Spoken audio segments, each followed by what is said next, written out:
Hello everyone, today we're going to be taking a look into the brand new announcement in regards to Planet Zoo's newest update, Update 1.3. And we're also going to talk about a bit of other things that may come in the near future, such as maybe a DLC. I don't know, let's get into it. So here we are on Planet Zoo's 1.3 update announcement page. We're going to be diving into all the things that they talk about, including some things that they may not be talking about. But let's get started into this, just some general information about this. It's coming out on the 25th of August in 2020. So that was the general information. Here's the rest of the information. So the biggest thing that's actually going to come to this update is color variation for your animals. So you can tell the difference between Joe and Susan. I don't know who Joe and Susan are, but let's just say that they're two tigers in your zoo. Now you can tell the difference between them, maybe because of their slightly different pattern or color. Now that was just a random example, and actually in here they actually have a better example. So on that third bullet point right there, they do talk about the llamas and how they're differently colored, just like horses, how they may have different patterns and different colors, and how they're always looking a little bit more different from one another. So like this is very common. In some species it's not as common, so maybe you can tell the difference between one dog and the other dog. It's just a little bit of analogy right there for a little bit more of understanding. To be honest, I don't completely understand most of this. For those of you that like to breed, that sounded really weird. For those of you that like to breed your animals in your zoo, this will be a lot of good information for you, because this literally just goes into depth about, how maybe albinos mix in with other animals and how this animal mixes with this animal and creates a different color. I don't know, or it's only one color or the other color. It's really just a lot of more genetics and a lot more of breeding information. For me, I'm not the biggest person when it comes to that. So for those of you that aren't like that and are more like me, don't really care about breeding, here we go with the animal food management. So maybe not for the ones that like to play creative or sandbox, whatever you prefer to call it. We do have our career and our franchise people here for management stuff. Now this is gonna be great. We can actually manage our food for our animals. This is really, really good for those of you that don't want to bankrupt your zoo by adding in polar bears and wasting all your money on their food, which is what I did. So don't be like me. Now you have the information to project your food costs for the year on certain animals. And it will also be very, very easy to determine which animal may be able to get an upgrade in food quality and which one may not be. And perhaps it will also give you a better outlook on how you can better deal with your food situation. And we all know, if you stuck around since the beta, we all know how much of a mess food has been. So this is only more to really fix up our food feeding problem. In addition, they're also adding in what appears to be a new improved menu. So you can actually manage your food for each habitat in a certain area. So you don't have to keep clicking on each habitat and then going through each little habitat and trying to make sure you didn't miss one. So I don't know how this is gonna work, but it says that they're adding a new menu. So we shall see how that works. Then right below that, we have a new Sandbox Map, which is coming in soon. So I'm gonna come back to that one. I'm not gonna talk about it right now. I'll end up talking about that toward the end of the video because I have some more things to talk about. But moving on, we do have our timed scenarios, which are coming in for those of you that like to do career mode.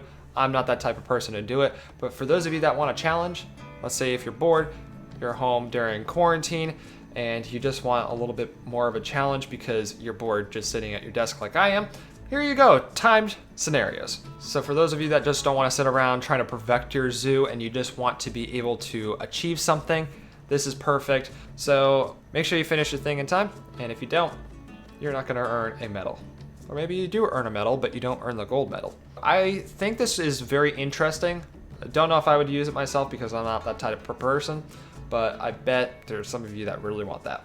But if you ask me, I am most excited for our vending machines. So for those of you that played Planet Coaster and got your vending machine fix, you're getting it here in Planet Zoo as well. I think this works really well. They obviously don't do the same for your little food shops and your little counter service places or restaurants or whatever you prefer to call them. This just brings in a little bit more realism, and it also brings in a little bit more of a better management fix for certain areas in your zoo that may be, let's say, tight and you can't really fit in that restaurant, that counter service area and stuff like that, you can just put in a vending machine in the corner and make things seem a little bit more functional, which I think is really neat.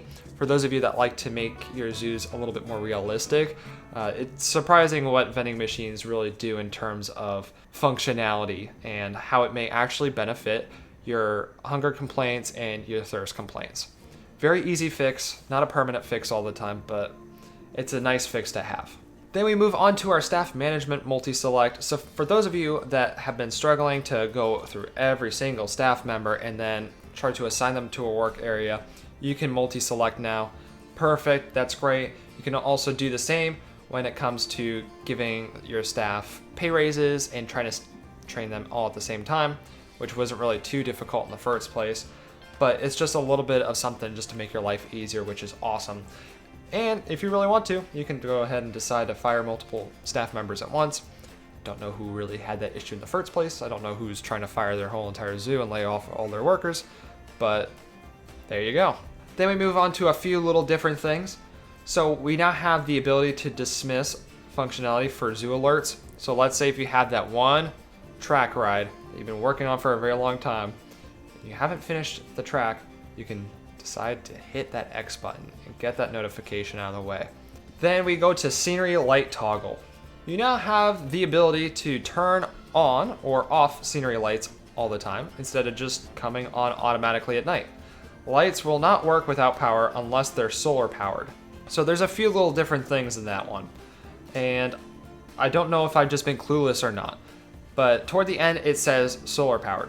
So I'm not talking about the little solar power station that you can just plop down anywhere, but we may be getting some new lights into our next update where they'll just be solar powered for, let's say, the rural areas of your zoo. Let's say if you don't want to just put down let's say if you have a large strip of just path and nothing else around it, perfect to have some solar powered lights right there. So I don't know if there are any, I don't know if I've been missing something or not. Anyhow, the other part of that is that you can turn on or off scenery lights depending on the situation. So let's say if you're inside a building or if you're outside a building, you can determine if you want an automatic, or let's say if you're inside where it's a little bit darker or in like a cave or something like that, you can decide to leave those lights on, which is also really nice.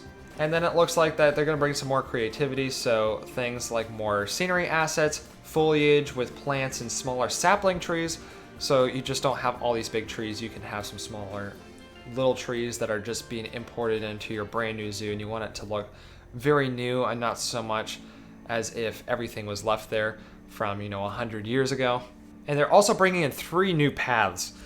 I don't know what these paths are going to be, but they're going to be bringing in 3 new paths, and they're bringing in some new rocks to complement a new biome.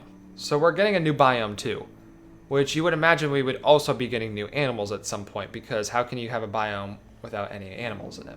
We're going to get to that.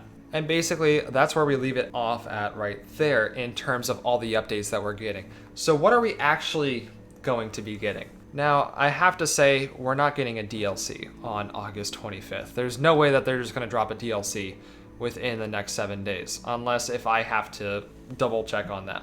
So there's been a lot of conspiracy about having a new DLC coming in soon. So the big question comes into play is, what DLC are we getting and how is this going to work? Because during our Planet Zoo 1.2 update, we had a lot of Twitter updates and stuff like that where we had a little bit of conspiracy of what may be coming next. So I don't think a new DLC is going to be coming out on our update day. Unlike update 1.2, they also had the South America pack DLC coming out on the same day. They just announced it a little bit later. However, once this video goes up, it's going to be 6 days till we actually are able to play update 1.3. Unlike back in update 1.2, they had about a 2.5 week prior announcement to when 1.2 was coming out. So about a half month is the amount of time that they gave it between the announcement of the update and the actual release of the update along with the pack. So we're very close in terms of time. I don't think Planet Zoo would be releasing a new DLC around this time. However, it doesn't mean that they're not going to be releasing a new DLC soon. Back in December of 2019, we got the Arctic pack. We got new animals, we got new a lot of things. We got a lot of new things, which was pretty cool. However, moving on from that, April, approximately 4 months later, we get the South America pack.